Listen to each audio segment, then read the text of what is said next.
ستره محکمه وايي د کاپیسا د حصه اول کوهستان ولسوالۍ د ابتدایي محکمې د پریکړې له مخې پر یو تن مجرم د اسلامي نظام پر وړاندې د تبلیغاتو په جرم د 1 کال او 6 میاشتې بند او 9 درو تعزیري سزا تطبیق شوه.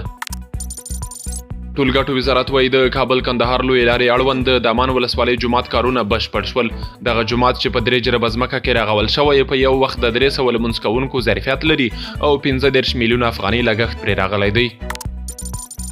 د احصایې او معلوماتو ملي اداره وايي د روان کال په چنګاښ میاشت کې 4046 بهرمېشتو هیوادوالو ته د طبیعت پیژندپاڼو غیر حضوري خدمتونه وړاندې شوي دي.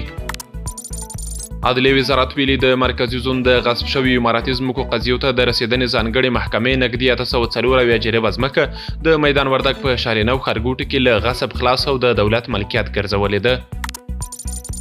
د اوکراین انډیپندنت ورځپاڼې راپور ورکړی چې روسیې یوازې د 2015 کال د جولای په میاشت کې 6129 شاهد ډول ډرونونه پر اوکراین توغولي چې د تیر کال په پرتله څو چنده ډیروالی ښیي.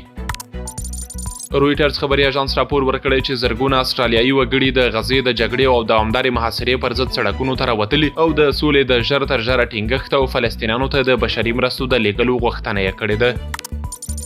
او وروستی خبر دا چې حماس غورځنګ د خپل وسلو ایښودو په اړه د امریکا د ولسمشر ټرمپ د ځانګړي استازي سټیو ویټکاف څرګندونې په کلکه رد کړي او ټینګار یې کړی چې د اشغال تر پایه او د یو خپلواک فلسطیني دولت تر جوړېدو پورې به چې پلازمینه بیت المقدس وي خپله مبارزه روانه وساتي.